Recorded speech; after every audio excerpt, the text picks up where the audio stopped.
Bienvenue sur ce bon plateau. Masolo ya kati lelo to fungoli yango longo na bino parce que to ebiete to la rabino masolo eza ko la République démocratique du Congo et surtout eza ko na est ya République parce que nous apprenons que plus de 43 personnes tuées na attaque Oyoba ADF Salaki na Uturi yango FARDC a présenté ma condoléance na ye. Nous allons en parler concernant ces massacres là qu'on continue malgré accord de principe, malgré selon un accord de principe, il y a Doha et les États-Unis, il faut rétablir l'autorité de l'État. À quand l'autorité de l'État? C'est là qui nous pousse à poser cette question. Pour la paix en RDC, est-ce que c'est une utopie ou est-ce une idée qu'on peut dire qu'il y a une idée moko faut faire le baise, est-ce que c'est réel? Nous allons en parler avec nos invités qui sont sous ce plateau. Pour cela, mon journée à Liboso, Yaban va présenter l'examen d'État, malgré avec retard. C'est pour la première fois même, Babandi Angolelo, Madame la ministre Azaliwana a salué, comme on appelle ce lancement officiel à Angolelo. Nous allons en parler si le temps ne fait pas défaut. Pour aujourd'hui, nous allons en parler concernant remaniement qui s'annonce dans l'horizon. Est-ce qu'il y a certains ministres qui doivent quand même être reconduits ou on doit réellement changer tout le gouvernement parce qu'on nous apprend dans cet remaniement, il y aura la place de l'opposition. Mais quelle l'opposition qu'on parle? Est-ce que l'opposition, il y a Martin Fayulu, Adolphe Mouzitou, comment nous allons discuter dans cette émission avec des invités qui sont sous ce beau plateau. Tout le monde qui fait son comeback, Faustin Simanga, il est de LGD, de Matata Pogno, l'homme de macroéconomique, nous allons en parler, c'est un communicateur, aussi un cadre. Il y a parti, Congo, Nestor Okoko, INC, il y a Vital Kamere, majorité, Union Sacrée le 2, que nous allons continuer si le temps ne nous fait pas défaut. Nous allons parler aussi Liaou qui fait son speech ou son populiste. Nous allons en parler. Pour cela, Tokobanda Liboso, on a image où il y a Ituri, mais nous allons en parler. C'est parce qu'il y a une image sensible, très sensible pour Néango. Nous allons quand même en parler, reportage à Bandoko, il y a TV5, et puis nous allons revenir pour présenter nos invités et commencer notre émission. Likez, abonnez-vous massivement. Masole Akati, Tofungoli. L'homme qui filme ces images n'en croit pas ses yeux. Des fidèles réunis samedi soir dans l'église Caritas de Komanda, en pleine veillée de prière, massacrés. Lui dénombre à ce moment-là plus de 30 morts et répète ce chiffre comme pour s'en convaincre. Komanda se trouve à 75 km au sud de Bunia dans la province de l'Ituri. Selon le curé de la paroisse, l'attaque de l'église a aussi fait plusieurs blessés graves. Des jeunes ont été enlevés. D'autres civils ont été tués dans la localité de Komanda où les assaillants ont incendié des bâtiments. Pour tous ici, dont le porte-parole de l'armée congolaise en Ituri, les meurtriers sont des ADF. Un rescapé raconte. Nous, on était à l'intérieur de la boutique. Ils sont arrivés, ils ont frappé à la porte, ils nous ont dit d'ouvrir la porte, ou alors ils allaient mettre le feu à la boutique. On a eu peur lorsqu'ils nous ont dit qu'ils allaient nous brûler vifs. On a ouvert la porte et ils nous ont attrapés. Ils ont tiré en l'air et certains ont été relâchés. Les ADF, groupe armé d'origine ougandaise, ont prêté allégeance à l'État islamique en 2019. Ils sont sous pression militairement, visés début juillet par des bombardements conjoints des armées congolaises et ougandaises en Ituri. Les attaques contre des civils, possiblement des représailles, ont repris au même moment. Selon la MONUSCO, elles ont tué plus de 80 personnes en 3 semaines en Ituri et au Nord Kivu voisin. Debout. Merci beaucoup Ndeko Charlie na pesi mbote na co-débatteur nanga na pesi pe mbote na baye kongomani nyonso bipai nyonso bazali mingi na tshelo boko nanga na motema pona kolakisa bomoko penza oyo tozalaka na baye bazana kokoso surtout lelo bana komando bango wana bayini ya mboka bato bakotangisaka makila bango wana batangisi lisusu makila kuna na bunya ongambo ya komando na chelo boko na nga na motema pona kolakisa ya solo penzete bana ekolo Congo toza kotia miso na biso kuna pe motema na biso pe toza kotia elika ete kimia eyali solo oyo ezali koyingela penza na mboka na biso. Ndeko Charlie ngai likambo ya kimia ezali likambo ya motuya, ezali kaka bato oyo bayebi te nzela ya kimia mikakatano eyalaka. Ngai lokola nazali mokilisto nakendaka losambo mikolo nyonso, nazalaka mingi na bandakisa ya Biblia. Soki totali na ebandeli ya mokili sima na Nzambe kosala maso aye komona ete moto abungi libungi ezali na kati na moto na se na mokili, e Nzambe azali koluka lolenge kana koki kotia kimia na mokili. Et voilà la raison pour laquelle Dieu lui-même na trône nae, il a décidé de sacrifier même son fils unique afin que mokili zwa kimia. Lelo ekolo Congo eyalaki na kokoso. Ekolo Congo esali mula tukumi sato ya bitumba. Parce que apparemment aujourd'hui bato ba ko kanisa ete bitumba ebandi kaka na eleko ya mwana mboka Félix Antoine Tshisekedi. Non, bitumba ebandi na eleko ya Félix Antoine Tshisekedi te. Bitumba oyo ebandaki uta kondo Mobutu. Yango euti kokokisa mibu tukumi sato. Kasi na mibu tukumi sato wana mwana mboka Félix Antoine Tshisekedi aye komona, aye kotala ete mboka na biso eyalaki penza na mozindo makasi, na makambo matali sécurité, na makambo matali infiltration. Maso mazalaki koleka na mboka na biso bapaya bazalaki na kati nango. Oyebi naza ko féliciter mingi ata lelo bokomi koyoka CNS. Est-ce que ban ekolo Congo boyebaki ete CNS ezalaki dirigé na bapaya? Ezali moko ya ba structure ya mineno etali sécurité ya mboka na biso, mais c'était dirigé par des Rwandais. Et comme kino na ba cellule ya ba prison, il y a pas longtemps ne ba oti ko démanteler ba makambo wana. Jusque là répondre l'autre. Olobi? Jusque là. Non, jusque là. Oh, zoko kende kaka. Non. Kino lelo ezali na un pas moko ezali ko sali. Pourquoi? Parce que nous avons signé des accords. Tobandaki liboso na accord ya Washington, lelo tozali na Doha pona ko solola na bato ba ko tungisa. Ba oyebi ndeko nanga. Lisolo o ezali koleka na Doha, c'est ce qui est très important. Olibanda ya mboka na Washington tokendaki. Non, Zela n'a souligné le combat. Non, ba comprendre le côté. Nati na nini? Ba comprendre le côté par rapport ya ba accord signé. Paix en RDC, zali utopie ou zali objectif moko réalisable parce que ba fait on a toujours mona. Boto signé accord de principe ya États-Unis, ya Doha, mais sur terrain. Deko na ko yebisa yo boye. Na liebi suete pona kozwa kimia et yali bateau magique te. Mais quand? Et yali bateau magique te. Processus et oumeli, ça fait 30 ans. Yo lingi to sil sango un jour. C'est bon. Non, bon. il faut tout. Non, je vais expliquer à l'opinion. Bon. Et que l'ikamo matali et sécurité na Congo et bani na Félix Antoine Tshisekedi te. C'est dali eloko e oumeli et sali mibutu kumisatu.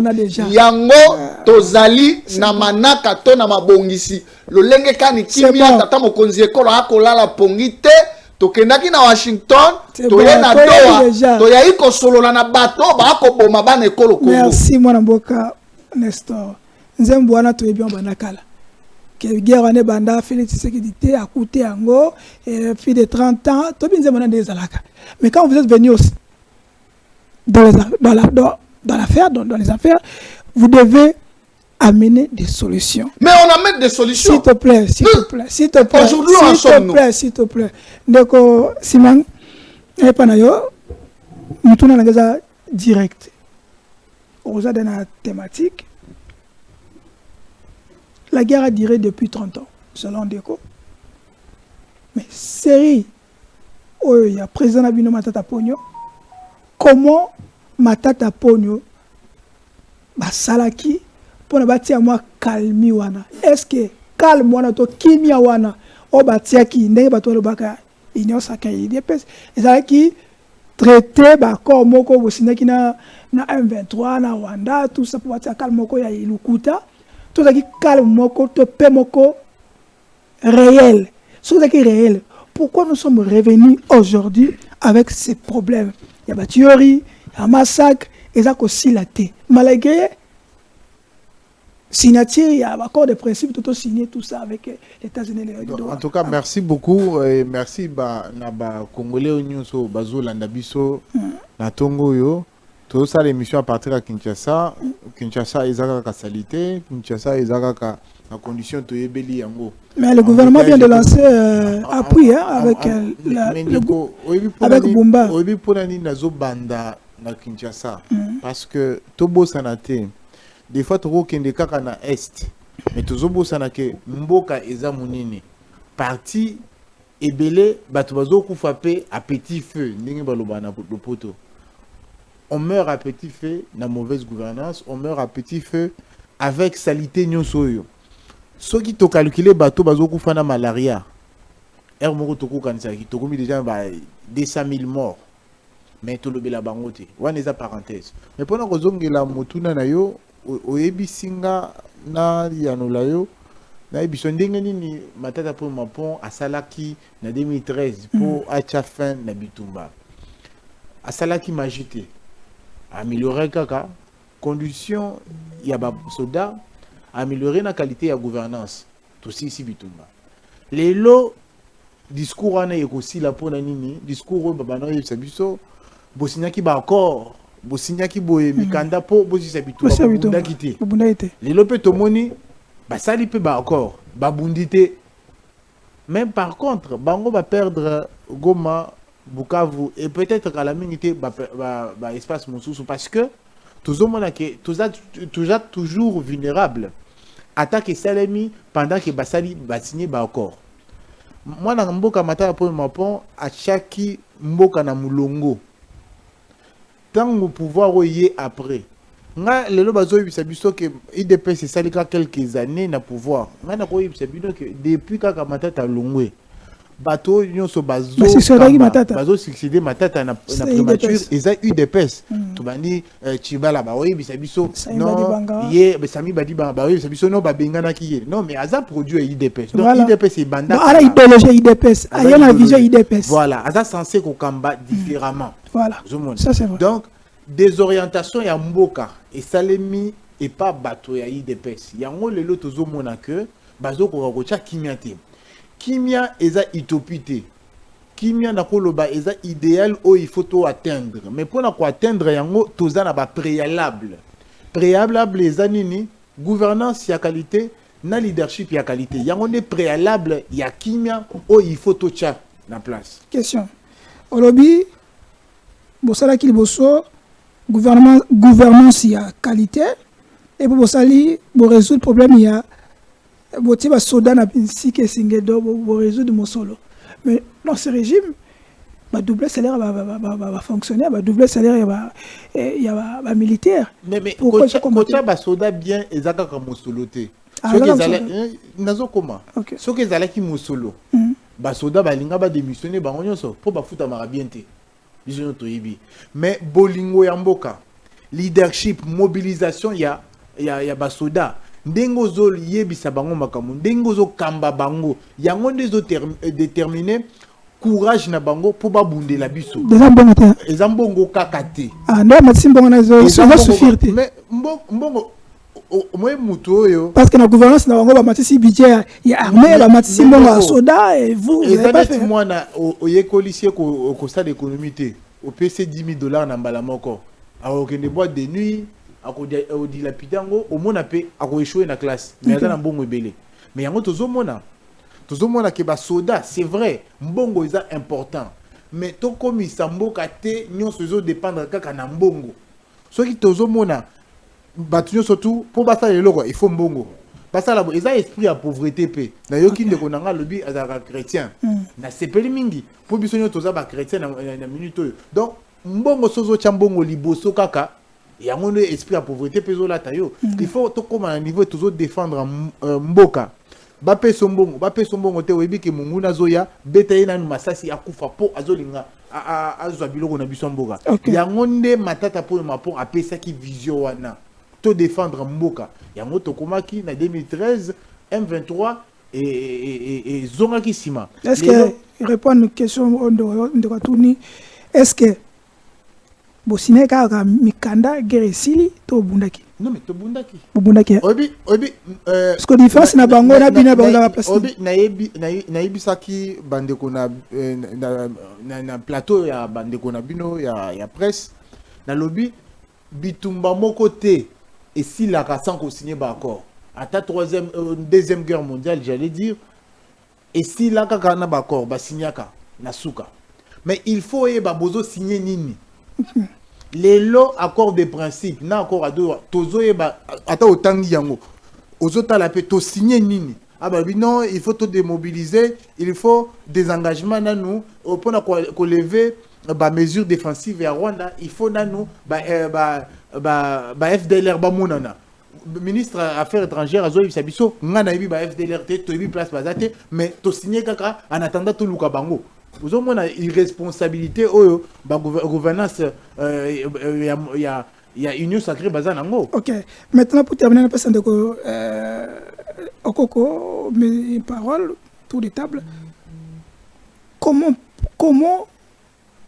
vous pouvez contribuer pour que Kimia et Kota est-ce qu'ils ont par accord ou ils ont par rapport à leadership? Non, mais si les leadership, qui doit imprimer cette leadership? Non, mais en tout cas, biso proposition na biso na LGD Zalara clair. Il faut améliorer gouvernance, gouvernance pour to limbo la malamu zanini. Comme ça l'effort que rigueur et quota na gestion à finances publiques. Toti ka kokomisa détournement sport national.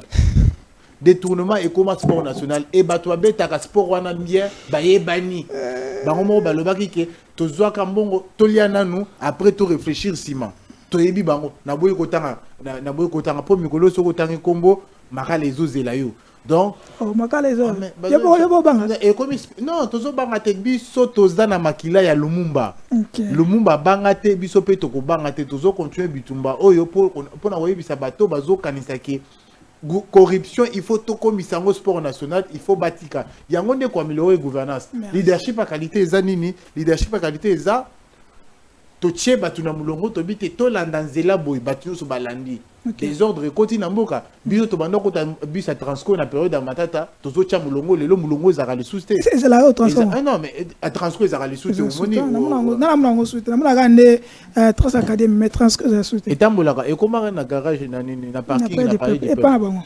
OK merci pour l'éclairage na yo mais peut-être moi tuna ingai na tuna ngota na zonga donc nous sort tout le monde va panneau toute la ville que Félix Tshisekedi a cessé guerre demandant qu'il était dans BIC et là sa diplomatie agissance c'est ça qui connaît vraiment la diplomatie. Merci beaucoup. Question qu'on a signé pourquoi les ADF bamati lelo est-ce que les mécanismes oyoya Ouganda à travers les messieurs là Afrique il veut aussi amasa bancher qui va bazali on a bossé bango ce qui est bongo pourquoi les régimes tango yense bon Ouganda peut faut total moi misu l'autre comme que Kaga Félix na Vital baza diapason mon côté même vision mon côté ou ezali manque ya leadership on de quoi lobby éclairer les angibino l'union sacrée. Merci beaucoup Ndeko Charlie. Naza ko répondre ngo na Lumbango. Oyebi Mozalisio to bengaka prophète de la politique congolaise na ile komoko boye abimaka pe alobaka. lokola maloba na ye egangaka na matoi ya bato ememaka bato bakoma bizengi babanda kofinga alobaka ete pona tozwa kimia ya libela esengeli na biso kosolola na bikolo mibale sima na yango nde toye kosolola na bayeba na mboka bayeba kokotelaka na kati ya bikolo wana, c'est-à-dire le Rwanda, l'Ouganda et l'M23. Wana nde dialogue masolo oyo mwana mboka Félix Antoine mwana mboka Vital Kamerhe a proposaka na tina ya kozwa kimia ya libela. Yambona kota na motuna na yo mwa mingi.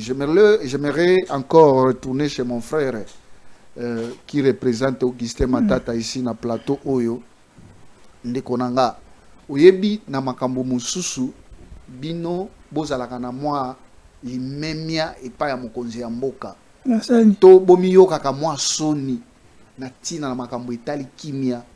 Quand nous félicitons Augustin Matata Ponyo na makambo etali lifuti ya baekolo Congo kutia yango na ba banque, c'est-à-dire c'est une réforme que lui-même atika yango pe kotika la kalibela.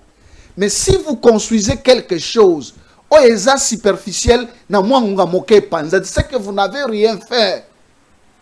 Maye matali kimia nekolo Congo bino bo travailler yango te parce que kimia oyo Félix Tshisekedi aza koluka omoni ndeko nanga akolongola nga nesika moko tozoloba bitumba wana bolobaki yo totie basoda molongo basoda oyo 80% ya ba officiers ce sont des Rwandais. Vous allez gagner comment? 80%. 80, c'était 80% ya ba officiers congolais, c'était des Rwandais. J'ai dit 80%. Na kozongi la malubananga. Nous sommes infiltrés partout. Je vous donne un exemple. Il faut se signaler que les généraux qu'on a arrêtés, que Fondation Bill Clinton et le bénéfice ne sont pas les Rwandais. Il faut signaler ça. Je vous dis 80% des officiers.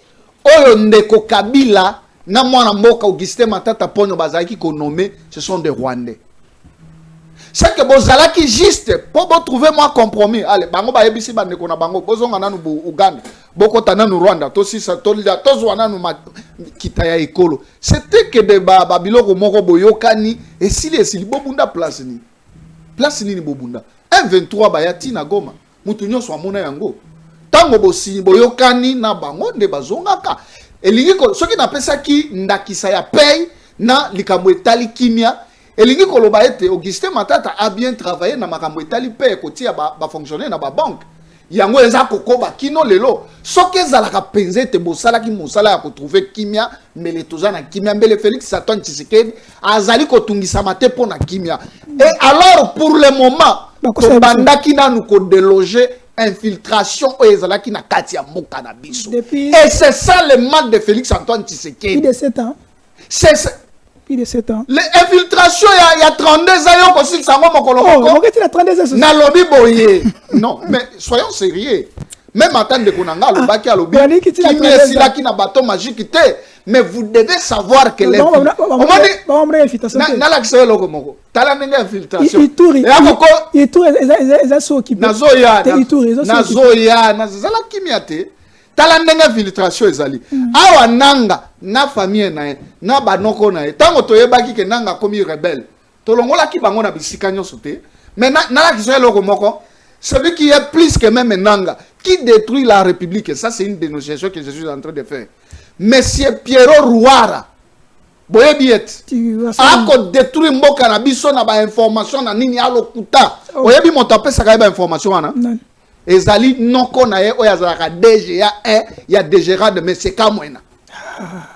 Je te le dis ndekonanga, nous sommes infiltrés na famille. Est-ce qu'il y a des Rwandais na zakotinda bato ya ba service bokene na DGRA les DGA 1 monsieur Kamwena yende a fournir monsieur Pierrot Rouara na ba information na confirmation na ba information je le répète on peut sa preuve na ko zongela pona yebisa yete Pierrot Rouara journaliste oya za ko tungisa mboka na biso lokola nanga lokola babisimwa azali na Belgique moto aza ko nourrir ye moto aza ko pe yo la Pierrot alobaka ba caméra nanga ezali caché na président monsieur Kamwe na directeur général adjoint il y a DGA directeur yende azali ko nourrir monsieur Pierrot Roy na ba information nyonso ezali ko lekana ikolo Congo. Nous sommes infiltrés partout. Président Soko bati oko insulter président c'est la nouvelle naté. Si les informations président c'est le DGA. Il y a le DGA Kamwena. Ndeko Kamwena nde ako fournir na ye Pierrot Roy kuna na Belgique ba information. Na Ituri ezali likambo ya sabotage. Ezali sabotage ndekonanga.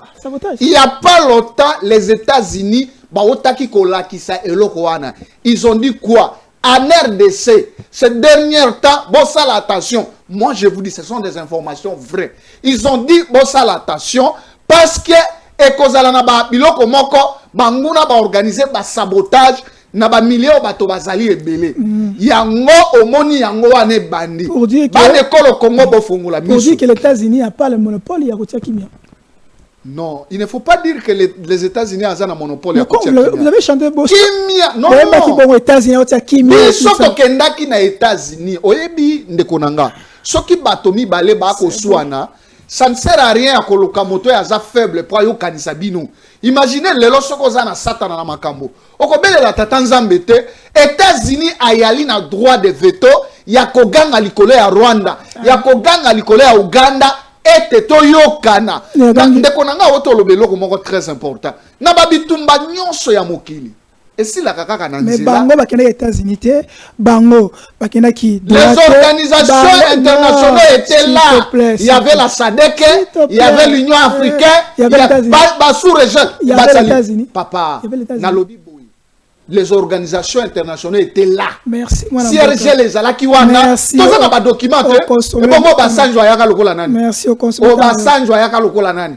Na ba accord na bango. Ayaka pe. Donc pour dire que pona koloba nini. Cardinal Mbongo a raison que la manière Trump a dit que masona bino et makimiate. Ambongo azali na raison te. Ambongo azali komona lipa o ezali kolongwa na monoko na ye. Na tina ete ya azali ko organiser nani ba insécurité na ambongo azali na kimiate. Merci. Ambongo akenda ka Rwanda, ambongo akenda ka Goma. Est-ce que ngana za na droit ya kokoma Goma lelo? Kolo balikambo ya ambongo awa. Allons-y vers la régie, tozo Martin Fayulu qui est en train de dénoncer aussi selon ses propos. Père, on est c'est des Senganini.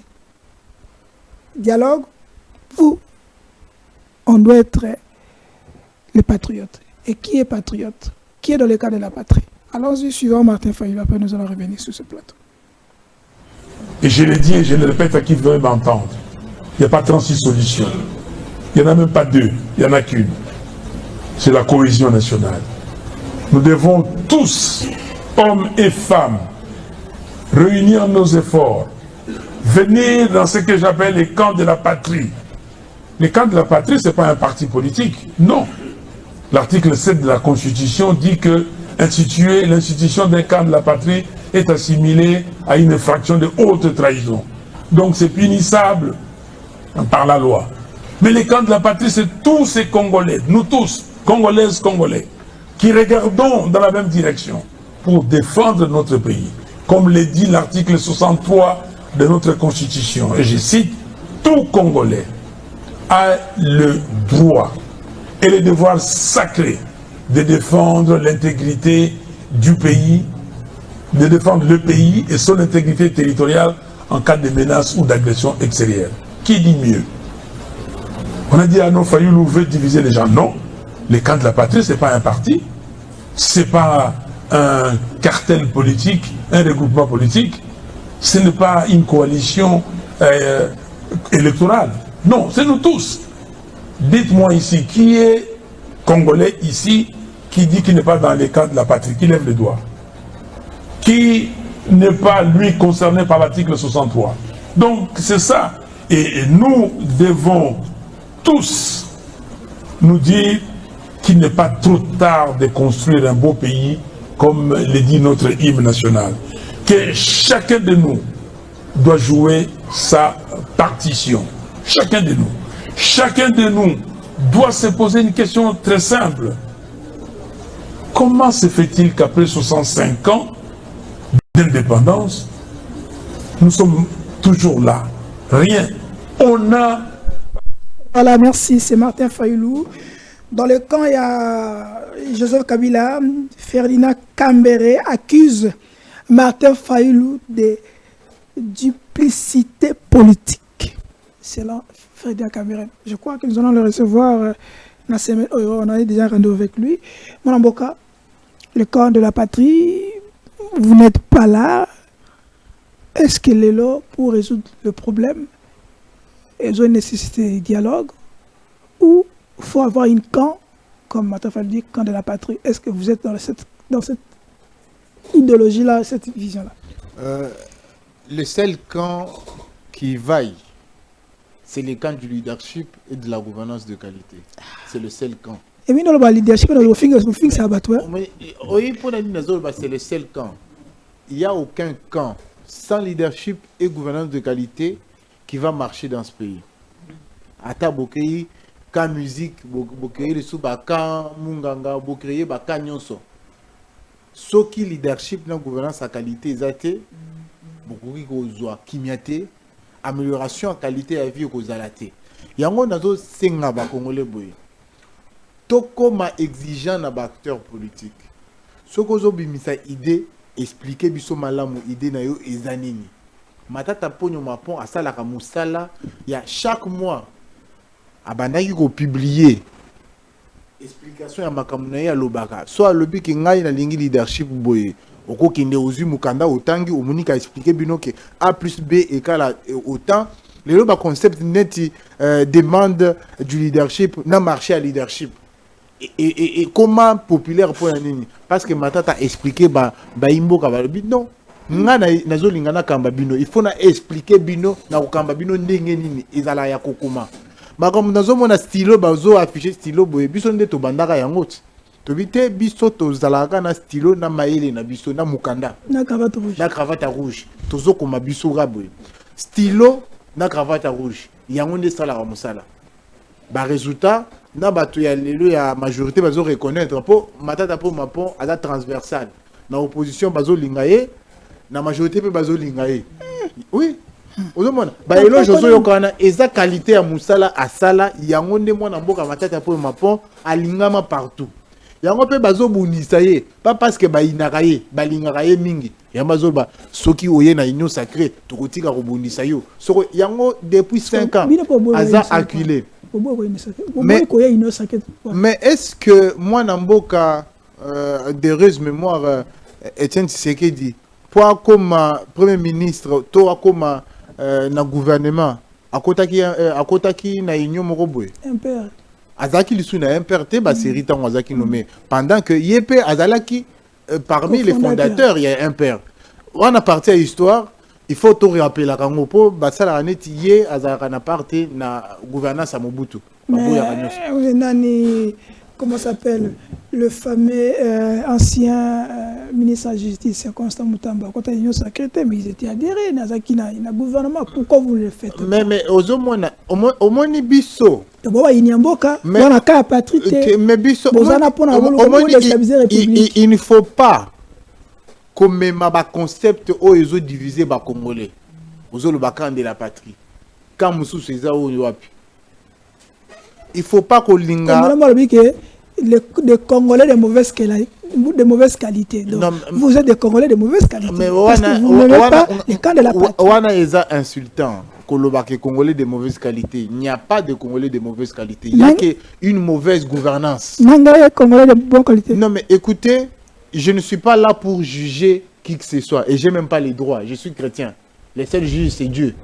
Ni juge ni mouton n'a lobake telle personne y a des diables. C'est là qui prouve que vous n'êtes pas loyaux dans la République, vous n'êtes même pas dedans. Tome sanate koloba oyo aza diable ngana aza ange te. Faut to lingi to gratter nyonso wana. Ata ni nyonso sakri wana bato belé ba yange ba se retrouver baza kutu ba ndoki minene. Oui. Bandoki. Oui, bazoyi bisabio. Donc yango il faut pas mais en tout cas binomo on a naza exorciste té. Il faut pas trop bazaka ba exorciste. Ba kende na union sacrée, ba sokola bango. Yango nde to comprendre yi azaki ndoki o azaki ndoki té. Mais tata bona na bilembo. Boy na bilembo, ta bona bilembo. Mais ndeko na ngai nga naza exorciste té. Mais nazo senga ndeko to koma na nani ya matata. Yango na ninga. Kabula kenda ya zongi me bino matata. Na ninga na sisa. Yango pe to sambela. Azongela biso. Tozo sambela butu moyike. Kabula kutalimwa amona ni. Lelo kutu nazo kanga ke na kosala sous prière pour matata po mapon. Zambé abattre la yo place aux ali. Ce qui Zambé a permettre aux zonga un jour. Zonga papa mboka eza na posa na yo. Akozonga ndeni. Akozonga toza na foi. Ba oyo bakosala chapelet bazo sala chapelet. Ba oyo bakocha mabolongo na se po baza ba musulman bacha mabolongo na se basambela pona matata. Ngai pe naza chrétien protestant.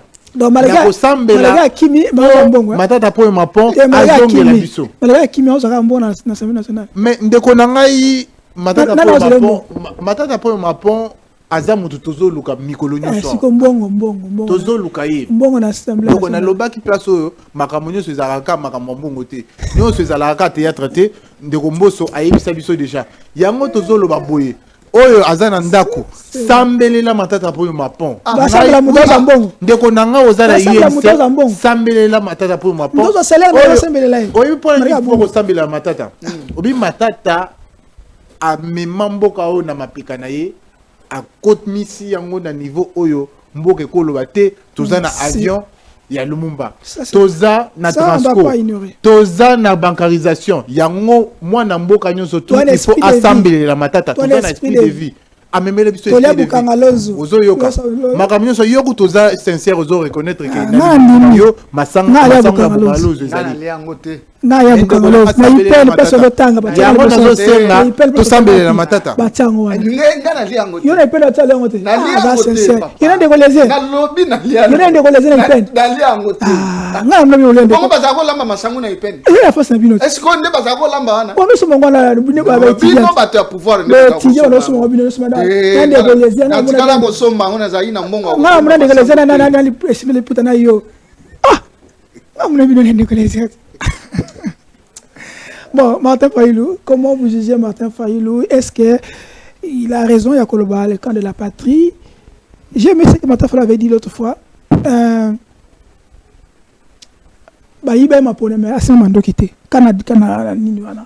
Comment vous jugez? Est-ce que Martin Fayulu peut apporter quelque chose pour l'avancement de la République? Non, moi je pense que... Et c'est là, comme nous à l'INC, nous avons besoin que les Congolais, Bolanda, Mwanamboka, Félix Antoine Tshisekedi. Pourquoi? Nous avons accepté Félix Antoine Tshisekedi même avant comme président. Mais où on dit Marabinote? Non, écoute, comment on dit Marabinote? Ma nomination, tu as besoin. Tout ce que nous proposons. Ma nomination, tu as besoin. Papa, na lobby bo. Combien? Félix Antoine Tshisekedi, Nandeko Vital Kamerhe Bazali, bon mot. Combien? La preuve que Bisso Tango Tozala Kikuna na Genève, nous avons crié à ce monsieur que Akoki ko changer Mboka. Et c'est vrai, Félix Antoine Tshisekedi a ko bongo la Mboka.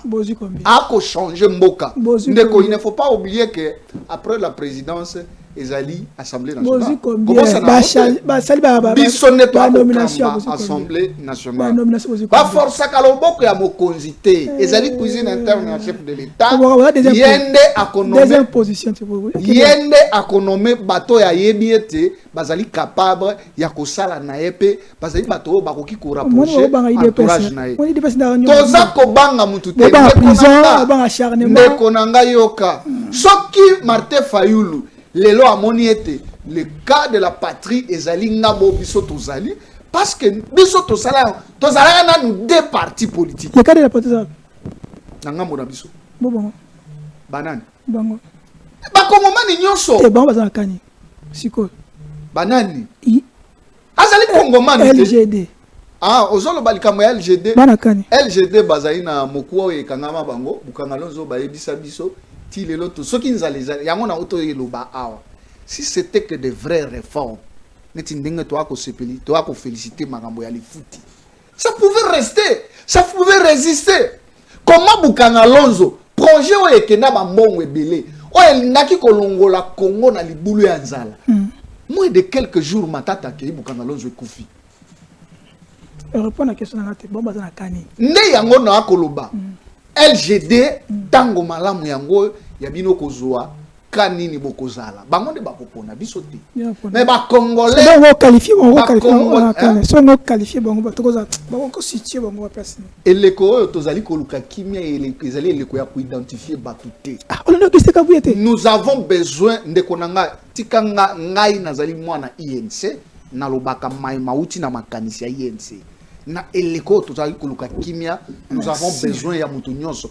Ndeko nanga na ko yebisa yo yebisa ndeko Gistin Matata abima aya totonga mboka azonga esika kendaki to sambela e po amona soki bobomba ki wa parce que to mona ki kiabula pe auti ko bunga ye wana amonani yebisa bobengo Gistin zonga to ya ko salela mboka bisiko zali bisiko batami zonga pardon mboka yali na posa na yo tozali na posa ete tofanda biso nyonso elongo totonga mboka elongo na Félix Antoine Tshisekedi parce que mboka oyo touti musika ndeko na ko rappela ka ba nekolo Congo Félix Tshisekedi ayali likabo pona ba nekolo Congo faisant quoi yali kabo ile on installé malonga aza koluka kimia ya libela différence ya ba kimia yango Félix Tshisekedi a koluka se qu'on a la paix durable oyebi ke mapa mapo ya plein victoire avec 5 comme 600 yo yebi ke bato basala 18 ans bakuta lipa na 300 francs batiki yango na 500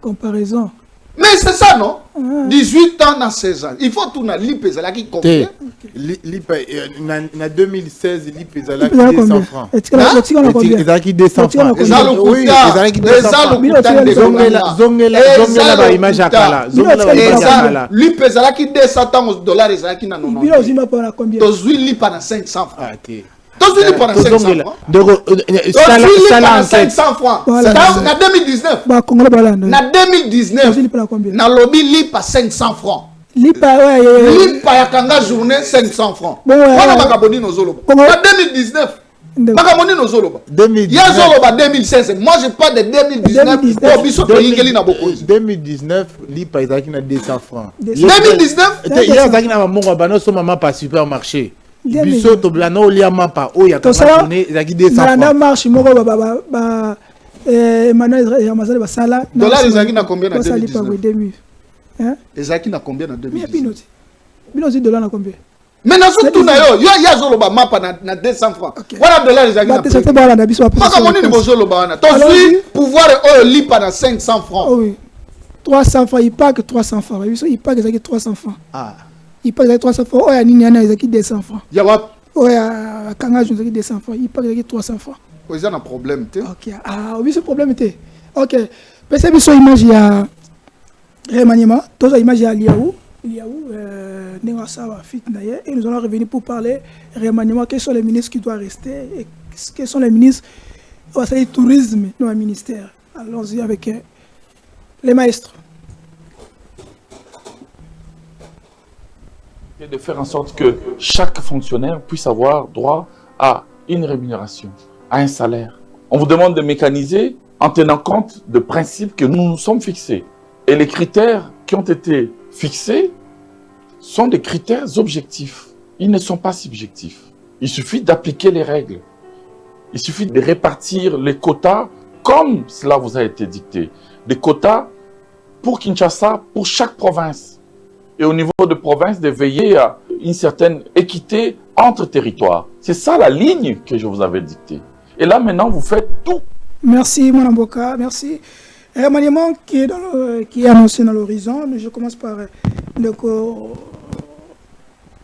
Simango. Selon vous, est-ce que le gouvernement Souminia a été à la hauteur? Il y a gestion, il y a Moka. Quelles sont les failles détectées tant que Congolais, tant que compatriotes, surtout tant que politique dans le gouvernement Souminia? Et est-ce que, dernière question, on doit les laguer tous ou il y a certains ministres qu'on doit reconduire? Ndeko Nangaï, sans complaisance. Parce que sans oublier bapia masumi na tomoni peut-être ndeko nanga sans complaisance soki mutuna wana po tant tozaka na etando ke bo invité biso ezalaka po tolo makango biso to kanisa bino mona pe o tozomona na société oyo bakongomani pe bazomona bazovivre.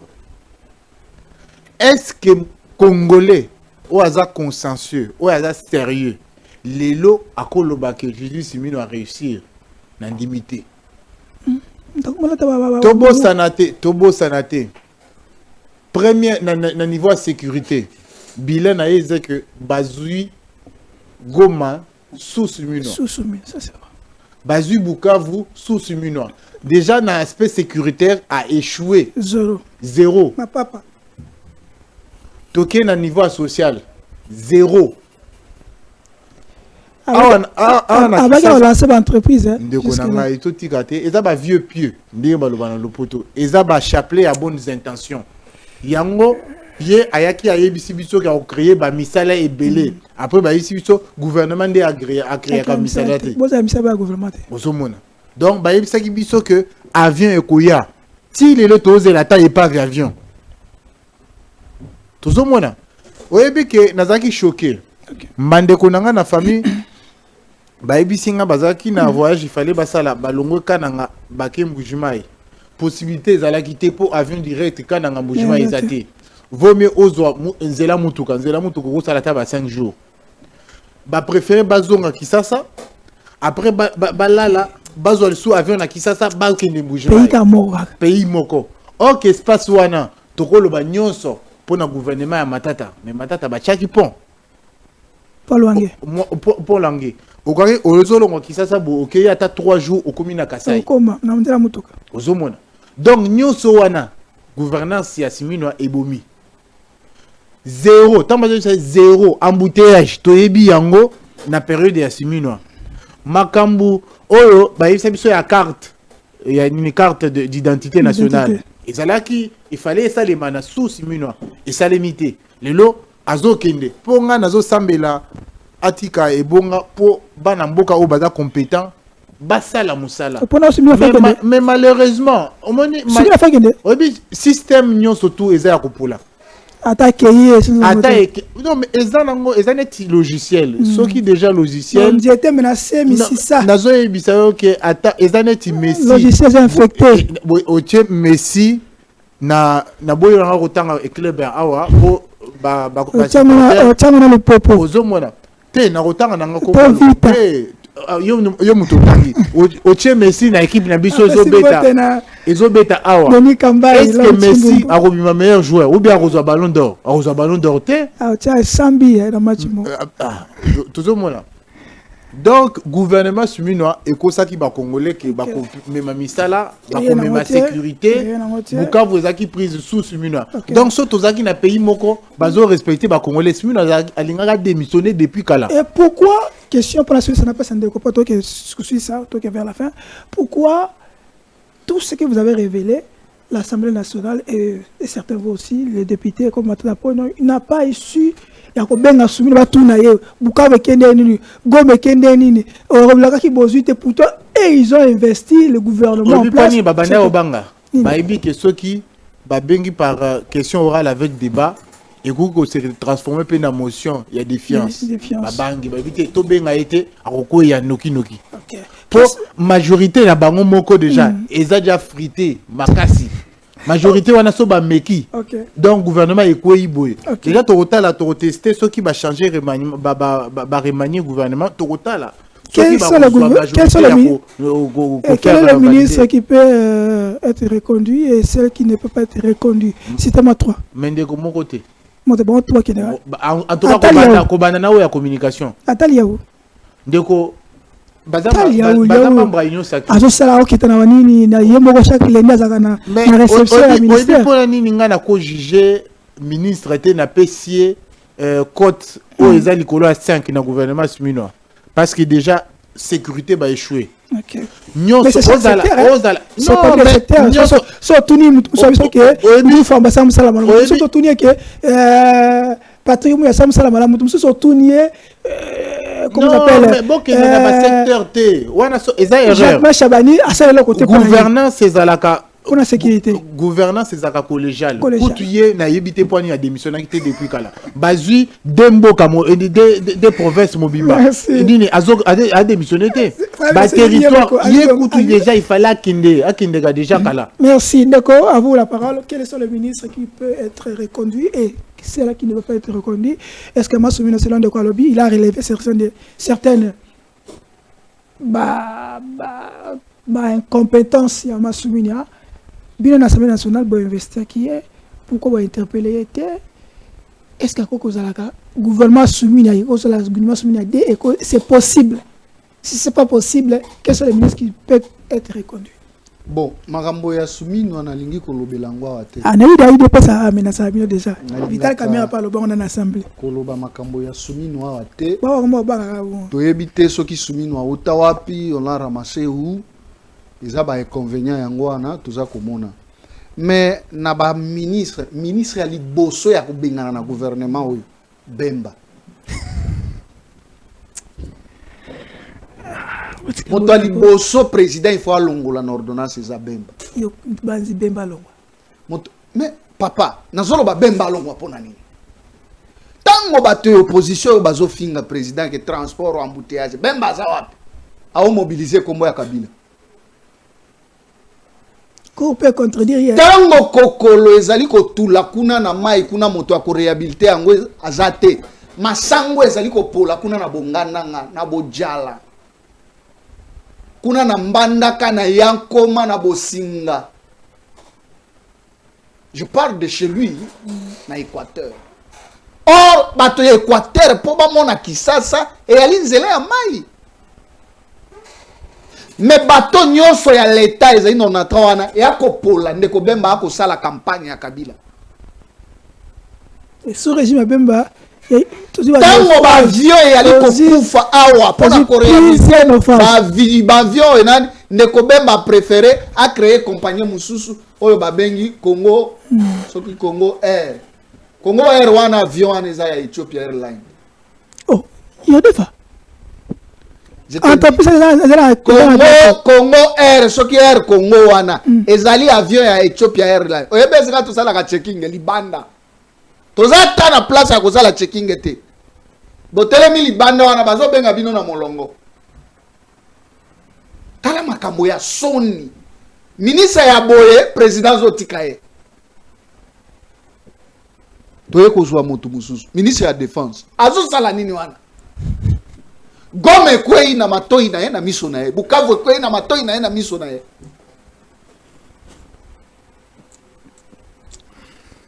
Non, ezana bato tokoki komona ata bango na miso te. Mais ezali kamokutu ya kotuna ba congolais. Adoté quand même armée avion ya pomento toyo to mona ki na bili. Armée bazokende kosombela bango ba drone oyo to filmaka pona ko sala émission. Mais on va interpeller Batebele, c'est pas lui, on va interpeller Batebele par contre. Mais c'est ce que nous voulons. Leadership, il faut banana montou.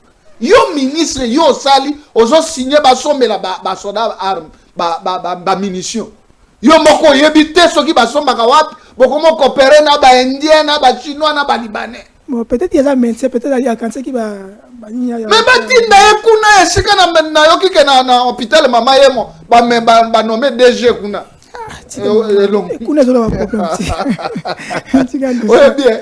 Il faut qu'on tire moto na place na ye. Mais quand même Jacques Chabani. Toza na ba ministre ou bazo refléter image. Jacques Chabani ça va non? Soko tali moto lokola liaou. Papa, ministre yaza ko kanisa fonctionnaire ya bongananga. Ministre yaza ko kanisa moto ya kibombo kuna na fin fond ya village. Okay. Voilà le meilleur ministre. Je n'ai jamais vu un mboka oui. Il y a mon réception. Il y a mon réception. Il y a qui n'est pas un secrétaire général. Ba ministre Belende Ngazaboy. Pour écouter na kutu na secrétaire général c'est tout un problème. Il y a comme il dit omniscient, omnipotent. Il y a un téléphone. Mais l'IAU a kokita, ça prouve la capacité. le lenge ya kosala makambo pas bien populiste non populiste na liaou ya mona ketia ya mona liaou c'est quelqu'un c'est un bosseur collectionner la fonction publique azali une école ya bato balingi kosala mosala il est de l'IDPS c'est le seul pays au monde oyo tozalaka non zelanga makambo ya kochita le seul pays au monde oyo tozalaka banomé un ministre de l'agriculture yo moko oyebi kosimba Congo te ozatana ata moi eteni moko ya bilanga o bokata ministère mobile le seul pays au monde ministère de justice ministre ya agriculture ya jeunesse ko ya kuna kutu toyebi te soki balokotela ye wapi ye jeunesse asunoli bango soki na mobiliser jeunesse ya France po yo amemaki ba jeune moko boye ba se retrouver baza na conférence moko boye to yebite soki balokotaka bango wapi le seul pays au monde où même Guy Luando ça va Guy Luando ya Guy Luando major territoire vieux wana botika ya fanda kimia nalinga ko simba ete po azalaka kumu kuna na église esika na sambela responsable munene ndenge bomona ka yebo na église mona biso merci on a la fin. Liao c'est un meilleur mokonzi ya mboka zongisela biso liao na esika na ye parce que abongi na esika wana moto azako kanisa fonctionnaire na lodja c'est bon d'accord tous éléments c'est élément na ya dame voilà ba élément wana c'est l'équipe muya ya basi muya ya ifo alongwa muya ya ifo alongwa papa la kimia élément biloko misato na osenga na gouvernement batala social na bango ndeni kolia na bango et deuxièmement soins de santé na bango et pena place ya kolala oui oyo susu na osenga pona ba gouvernement sunga bana ba aveugle po bana oyo so bazokola boy bazotanga te et lobby bango de bokomba bakoluna bokomba tumabi omoni gratuité eza vraiment ya solo okei pona nini ofuta minerval te est-ce que cahier eza gratuité est-ce que sac eza gratuité est-ce que collier eza gratuité akokende bien si po akende atanga ofele il faut ça na cahier na biki bazo yango wapi mama nanga nazosenga mingi yango pona ba avec pona biso nazo s'adresser d'abord pa mama na biso mama Denise bwaka pe miso et pas bandeko ba aveugle asunga bango fondation ezali pona bango soki toza na moyen to sunga bango et pas papa président papa Fachi attraper ba aveugle parce que ba aveugle ba sambela pona mboko ba sambela pe pona yi abosa na bango tete atala ke eza na batu moko boye ba sambela na kuku pona mboka oyo baza batu nzambe asunga vraiment na osenga vraiment ba konza mboka basunga ba aveugle na osenga pe na mama Denise asunga babuse yaka na mboka les camarades penza au toucher penza maman Denise voilà c'est fondation Alimasi azoko ko plaidoyer pour na ba bana ba aveugle rentrée scolaire Zoya il avait me dit na plateau maman Paulette Kimutu gratuité oui ezali mais cahier za gratuité transport moi za gratuité bic eza gratuité et surtout bana ba aveugle papa ça la raté maman aveugle papa pas aveugle moi au bic c'est bango ezate donc si touchez bino vous pouvez quand même contacter biso ton numéro en contribution na yo pour nous passer na fondation Alimasi Yonga il est là pour il y a ça pour aveugle car aveugle na famille na bango là pour soutenir aveugle il y a aussi na lisungi na batnu surtout maman Denise sans oublier maman ma chère maman Amida Chatu yo yebi mère yo babloa pour aussi ta raté on contacter biso na numéro ana toko son numéro ou maman Paulette elle est quand émission ma Paulette nous allons vous donner si vous posez la porte partout on peut nous contacter toko il a mongo contribuer surtout pour soutenir bana orphelin et bana aveugle pour na bazonga classe pas ministère il y a social pas biso te baraté sarani maman to y baraté elle va ngonde on histoire to y baraté maman sarani maman affaire sociale to y baraté genre ce coup faut za to y baraté tala ba aveugle ba yenga wana ka ba to senga mbongo ata ko sangisa ba aveugle ata ko sangisa ba bosono rien yekaka yango remaniement ngo sala makaka même si bakende bazonga na ndako to lembibila donc Simango, votre dernier mot on a la fin. Qu'est-ce que vous pouvez dire concernant le dialogue qui est de l'horizon? Est-ce que Matata Pono est prêt pour un dialogue? Si pour un dialogue, vous voulez former Basango, to format, il y a bino na bino, politique. Mais en tout cas, idée à dialogue, LGD, à Andima Kiyango, pour les arrêts proposition à Malamo, biso tozalaka ouvert na dialogue. Mais dans mon cas, communiquer moko ya CG par rapport à ce qui leur mot va signer qui va engager bino permis c'était quoi? Non mais ezaki communiquer tout monde qui bande comme sous à opposition va signer position commune par rapport à accord ya Doha. OK. Na ya nini ya Washington mais ba associé LGDT. Yango to loba ki méthode non professionnelle wana il faut bande ko na biso opposition batika. C'était qui Ezalaki Ensemble pour la République en vol FCC n'a pas parti Moussousou mais associé LGDT yango to senga ki bango batika ba méthode non professionnelle pour egoya couper sa bande kona biso oya union sacrée impression que biso toza divisé dans l'opposition. Il y a une méthode non professionnelle. Il faut tous à la professionnelle. Il y a un peu biso toloba qui boye. Malgré user la méthode non professionnelle, biso tout souscrit quand même na contenu il y a document on a parce que tous à la qui na aussi ça. Na aussi ça. Il y a qui na maloba na suka. Na aussi ça na koloba boye. Bana mboka to sambelela matata pour ma part. Oza musulmans, oza muto abundu dia Congo. Ou sambe la raté, sambe la quand même pour na matata. Tout le monde na matata. Tout le cahier. Ça la chapelet pour na matata. Ça la ba prière nyonso forme nyonso pour biso tous na mboka moko za laïque. Soko ça la pe ba incantation na yo, ça la ba incantation na yo pour matata munana. Merci. Biso nyonso sambe la matata, matata. Il faut mboka totonga yango na matata pour yo mapon. D'accord, Nestor. Dernier mot, comment nous pouvons résoudre ces problèmes? Est-ce qu'il faut un dialogue entre les Congolais et sous l'égide il y a 5 ans ou carrément il faut un dialogue il faut que Libanais en Moka pour la bande de et les autres.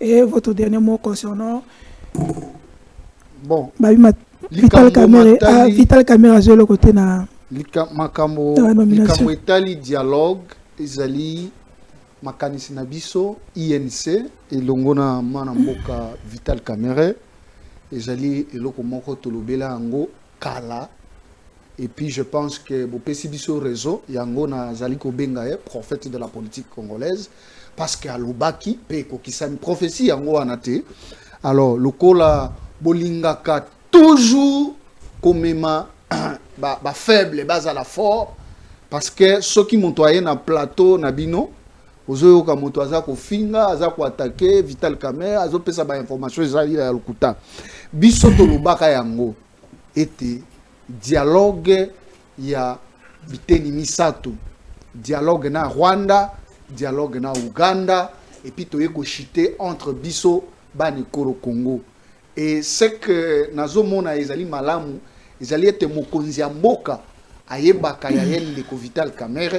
C'est pourquoi le président de la République Bozako benga pigeon voyageur. Il a ngo pe na e bakate soki botia ngo wapi. Tango président azaki ko kende nyonso ko kende ko luka diplomatie na tina tozwa kimia bino nyonso président so voyageur azo si sa caisse à l'état. Les lots ont gagné dans la diplomatie. Tala to signé accord ya Washington. Biso wana tozali na Doha tozo silisa. Mais ezali eloko bozala ekosalema la précipitation te.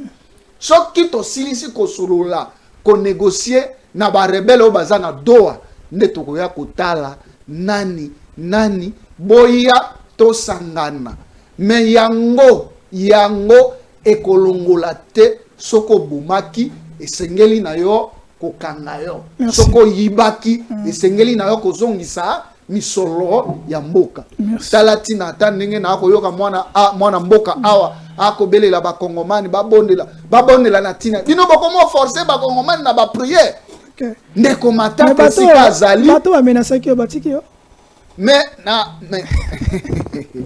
bato bazali komenase ngai nayebi ndeko kamwena te mais bainformation na ngai nazwaki ete ndeko Piero Ruara azali kamera na ye moko oyo ezali na Congo awa ezali noko na ye oyo azalaka na DGRAD kuna DGA 1 ndeko kamwena nde ayali kofournire ye ezali moko ya bakano ya kamera ya ndeko Piero Ruara mais na kamwe bakongolais ya mauvaise goût babandi ko attaquer nga pona ko bunisa nga ngai na yali mwana mboka na ko salela Congo dialogue ezali pona bakongolais nyonso au moins bato toyebi ke bazaka bakongolais te merci mwana mboka to komi na suka merci na la réalisation basuma ki biso to dali bosete na bino merci na mwana mboka Donokuru un patriote un congolais de bonne qualité parce qu'il y a des congolais de mauvaise qualité dans ce pays. Ouais, on doit quand même le dire, hein? On va quand même le dire quand même. Et ça, il n'a pas cité, ah bon. Docteur Joseph Djadjio, recteur à l'école patriotique, qui a souhaité finaliste, bonne chance par rapport à Nina Bongo, surtout à finaliste à Sankourou. À Sankourou, surtout à Bibiba, comme il fallait. Oui, tous les finalistes, bonne chance pour Nabino. Mais je vais quand même revenir sur quelque chose. Une minute, non, c'est ça. Vital Kamerhe, mwalimu. On a ça Congolais à bonne qualité. IDPS bo finga Vital Kamerhe tant annoncé ma dialogue. Il faut négocier. Si on a tout dans le lot, qu'est-ce que vous l'IDPS vous avez proposé na place ya Kamerhe? On a place au finga. Qu'est-ce que vous avez proposé? Vous voyez, Vital Kamerhe, mais il est toujours là. Vital Kamerhe, à celle qui a collé dans mon tout caca, pour créer un problème, pour créer un problème.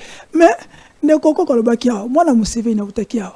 Aya l'équipe na 10e riwana. Pour kanga eta, pour bete eta. Il faut laisser les gens parler. Natang na bino botono tika mtu anoloba. Je salue Maman Denise Niakero pour ces actions qu'ils sont en train de mener. En politique, il faut que ça maman. Maman, ça ne pas besoin de bourse, ça va. Ça va. Mais pour Nangaï, Bemba P. Quand même, sans oublier, il faut laisser ce qu'on appelle les générales. 3 étoiles, Patrick Mouyaya. Celui-là, il doit rester. Parce que ceux qui battent apport il y a un ministre, c'est grâce à salaire à l'argent et à TMC.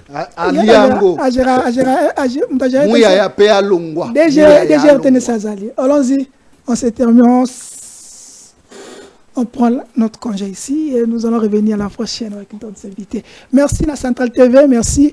Chaque jour la Centrale TV, 18h, na 8h.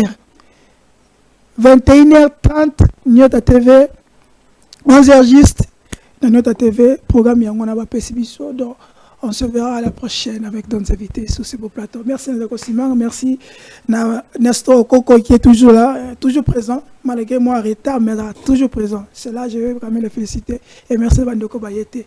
Mara, tu peux se mettre Margot Yete. Tokutani. Ciao.